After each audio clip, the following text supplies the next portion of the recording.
Well, joining me now in studio is Eshetu. He's an analyst and journalist who specializes in Ethiopia. In Brussels, we have Africa Affairs analyst Nweke. He also happens to be involved in local government in Belgium. And Awol Allo is in London. He's a lecturer at Keele University and a specialist in human rights, international law, and Ethiopia. Gentlemen, thanks so much for joining us. Isaac, thank you. The attempted coup, did it come as a shock to you? Yes, it did. It has come to many Ethiopians and also international commentators as a whole. I would like to take this opportunity to send my condolences to the family of those who were killed. It was a great shock to all of us because people are afraid that this might be a slide back of democracy in terms of... Yeah, a slide back. And it's interesting as we try to understand what exactly were the motivations behind it and how big it was. Awol Allo, we're hearing from state media in Ethiopia that the man that they accuse of being the mastermind behind this, Asaminu Tsige, the Brigadier General, has been killed. He was Amhara security chief. What does that mean to you? What does that suggest right now? Because things are not absolutely clear. I think this in some significant ways, I think might signal tightening up of security in the country and tightening up of security in a country that is just embarking on a democratic experiment might mean, I think, a lot of complications in terms of popular perception, in terms of the legitimacy of the government, but also I think in terms of escalating and already bubbling up tension between the government and certain sections of the society. So while I think the event in itself have some serious ramification for the transition that is underway in the country, but the events over the weekend are primarily, I think, a confrontation between regional forces at the Amhara regional state level in terms of the direction the region and also the country was taking.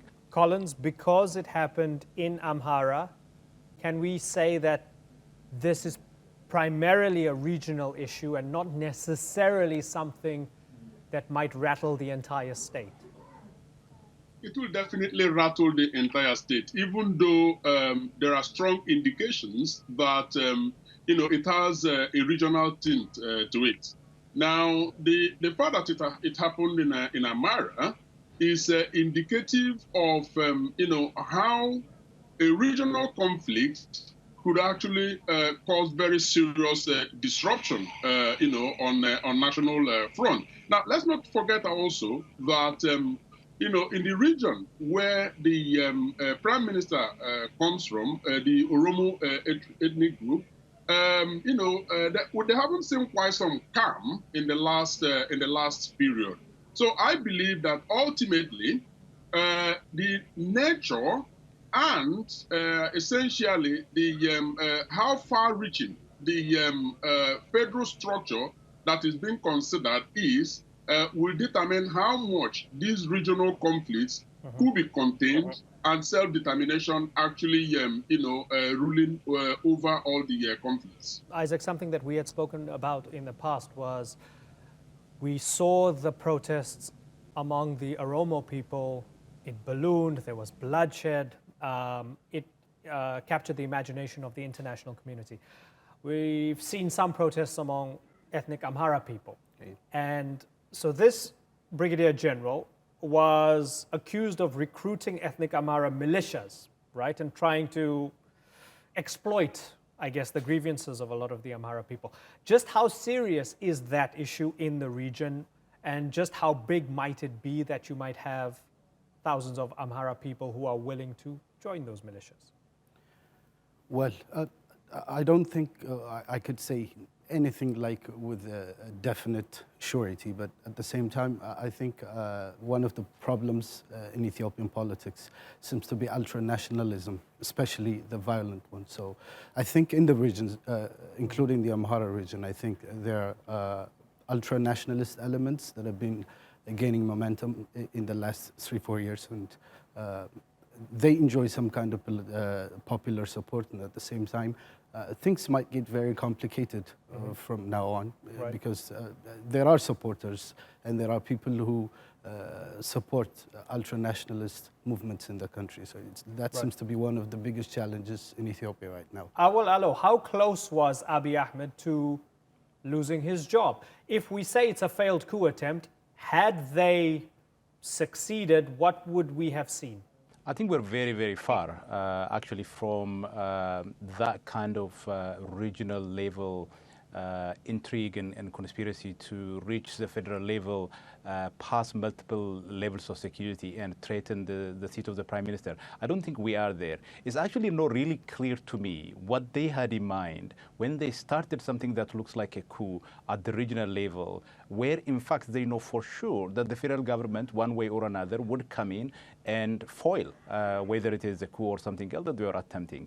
So technically speaking, while it is, I think, possible to have a coup in the sense of extra-constitutional change of government at the regional level, it is very unlikely for a coup of that kind to be successful because you have another layer of government that is much more powerful, have a national defense and much broader security that would come in and put you under control. So it's not really clear what they had in mind, but as one of the guests was saying, there was this rise of or resurgence of nationalism of a very aggressive kind in the Amhara region that is feeding off, on the back of the grievances of the last 27 or so years. Right. Collins, whether on the regional level or whether at the federal level, is this a reminder that there are some people who don't like Abiy Ahmed's reforms? Obviously. I mean, Abiy Ahmed has managed to make quite some enemies with the aggressive reforms that he had put in place. Let's pause for a while and consider, some of the accomplishments that the young man has made since taking over power. He has liberalized the press. Women empowerment, became an issue. There are strong indications that he's fighting corruption, institutional corruption, I must add, heads on, and quite a number of other things. However, of course, the fact that he has not been very clear about, the national election that is supposed to take place in 2020 continues to be a source of worry for a number of people and perhaps helping to fuel the insecurity of opposition forces. And of course, the coalition government, well, I mean, the coalition that has come together to, form the government, it is unclear whether it will carry on as, a coalition of like minds or it will transform to a political party. So internally, that too is an issue. So these are, some of the little bits and pieces that up and say, yes, this is where all of these issues are coming from. Isaac, are there too many people like Sam Nweke who stand to lose much if Abiy Ahmed's aggressive reforms, as Colin said, those reforms go through? Well, I would like to add a few points before that. I think Abiy's government has done a lot of good in terms of reforms, political reforms that the country really needed like 14 months ago. So before Abiy, before the new government, before the new reform, Ethiopia was a very dictatorial state, and we have come far from that. Hundreds of political prisoners have been released, journalists have been released. Women empowerment is a thing, just like Collins mentioned, and we have come far in that regard. But it's far from being very easy. At the same time, it's not very easy to have a smooth transformation from a very dictatorial state to a free one. So I think Abiy has a lot of challenges to deal with, but at the same time, I don't think he would lose complete support of the people. I don't think his job is in any danger, as you've chosen to put it. But I think, of course, there are going to be lots of challenges in becoming a more democratic. We have a long way to go. Do we have any reason to disbelieve the state or disbelieve their methods or maybe question how they did it when they say that they killed the guy? Well, it's a developing story. I think that should be clear. And at the same time, the kind of information that's coming is very limited at the moment. There seems to be a blackout on internet access in many regions in Ethiopia. So the kind of information is very limited at the moment, and it's only the government giving all this press release. And we have to have other sources maybe in the coming days, and we cannot conclude everything in general. Right. So we have much more work to do in terms of talking about this story. Right. Awol Allo, when you have the army chief, who's undoubtedly close to all the leadership, killed in his house by his own bodyguard, it becomes something that's very personal.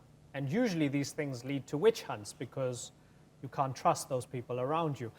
Might that switch this government of Abiy Ahmed into fighting mode? And might that be a complete distraction from the reform agenda? Might we see a new phase now in Abiy's leadership?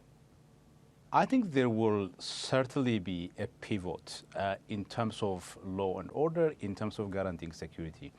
I think there are two things that we have been witnessing over the course of the last 1 year and almost half now since Abiy came to power.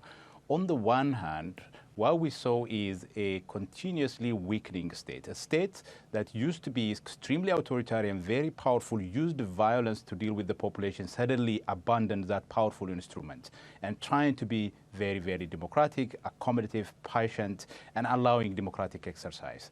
While this is happening, there was a significant escalation, a significant rise in terms of demand for political participation on the part of the populace. And the state did not really have the infrastructure to actually accommodate, to receive all those demands, all those calls, and channel them to a constructive path. So you have that mismatch.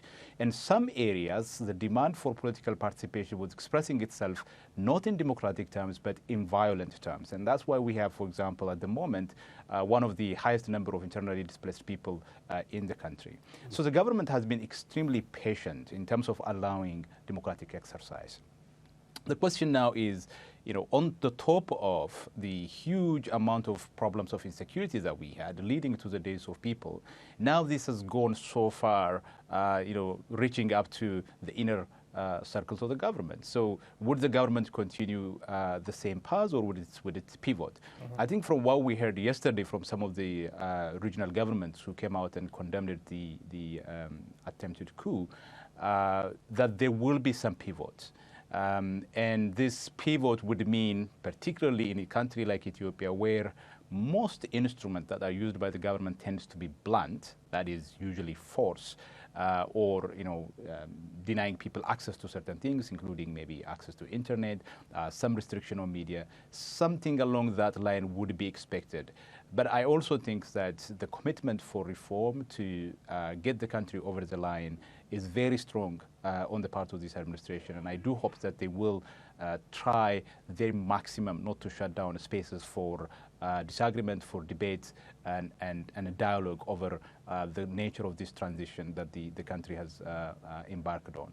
Collins, if the state has been used to using these blunt instruments over the years, this is what they've known best over the years, and you've had a failed coup attempt, as I said, that was very personal. Are we going to see that pivot where the state does what it used to do best first and reforms may become second until the security threat is sorted out? I hope that wouldn't be the case. I have reasons to believe that it's going to get worse before it gets better. The reason I say this is because we have seen from the antecedents of Abiy Ahmed that he is heads on for reform and genuine democratic transition. Now, I think he is very likely to resist the urge and the tendency of, his backbenchers, so to speak, to go hardline and use the instruments that they are used to, which is blunt force. And that in itself would create some, turmoil, disunity between his government, within his government. And I think how he handles that will determine the extent to which the peace within his group is going to be preserved. But I think he appears to be a man that somehow favors, compromise. But the extent to which he's going to go high-handedly against, the opposition and people seem to be against reform, is doubtful. Isaac, if he crushes this militant Amhara nationalism, what will that do? That's for Isaac. Go ahead, Isaac. Okay. Well, I think, as a journalist, I think the media has to continue being the fourth state in keeping the check and balance that's supposed to go around. So I don't think crushing would really be a viable solution, but I think they have a lot to improve, because to add on the points that were mentioned by Dr. Awol Allo, it's a new instrument that's coming to play here. And people have, the politics have an open space now, because in the past it used to be very closed, and now we're having an open space for politics, and that creates more competition. And ultranationalism, even in its violent form, is going to be a huge challenge in the upcoming time. So I think it's going to be a huge challenge. I don't know if crushing is going to be a solution for that, but at the same time, there needs to be the protection to freedom of expression. At the same time, I don't know if Abiy's government is going to be able to strike the balance between all these things, because, as I've said before, a transformation from a completely dictatorial country to a more inclusive one is going to be hard. But I think they're doing a good job in terms of being inclusive to minorities, coming close in that regard. They're doing a very good job. But at the same time, the challenges that are lined up for the Abiy's administration are huge, and I think it's going to need the international community in actively supporting the democratization process in Ethiopia. Yeah, it's an we interesting need test. the world to support us. Certainly, interesting test of his leadership. Awol Allo, we look at Ethiopia. Ethiopia has always been a beautiful country with a tremendous history, but over the past year or so, it's seemed more beautiful because there was an air of optimism about it. And even so, in terms of soft power, suddenly you have the Ethiopians, because they held out the olive branch to the Eritreans. The Ethiopians are suddenly being asked to be peacemakers and mediators in Sudan and elsewhere. With this incident over the past weekend, has it dented Ethiopia's soft power that was blooming over the past year? I think this all really would depend on how the government would deal with this problem. I don't think this would be significant enough in terms of, I think, damaging the image and reputation that the Ethiopian state has, precisely because part of this reputation comes from the significant geostrategic role the country plays in the region because of its population size and also its growing economy. So I don't think this would have a damaging effect.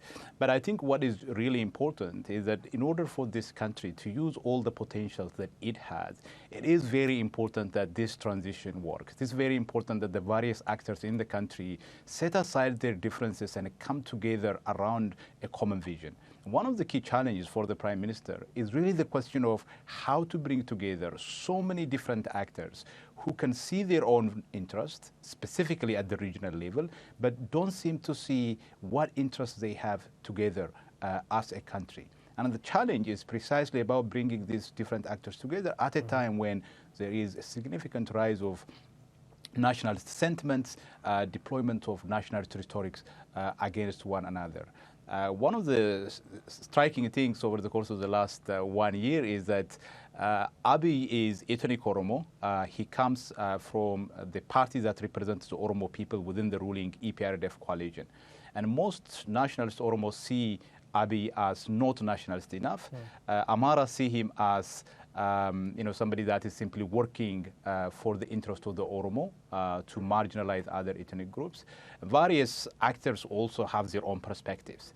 And the problem we have this is because everybody in the country looks at things from their own perspective. Everybody is a victim. The entire country is turned into some kind of grievance chart where everybody preaches about victimhood. And I think it's important for the country to move forward, to come together around a common vision. And for once, for the various actors to see the collective interests of the Ethiopian people, not just their own specific interest. Unless we do that, it would be very difficult for the country to move forward. There are just way too many diverse interests and powerful forces to take down not just the country, but also the entire region. Well, it's a healthy reminder that it's such a victory in itself, keeping such a diverse, vast nation together in the first place, which is fascinating and makes Ethiopia so special. Gentlemen, it's been a pleasure talking to all of you. Isaac Eshetu, Collins Nweke, and Awol Allo. Thanks again.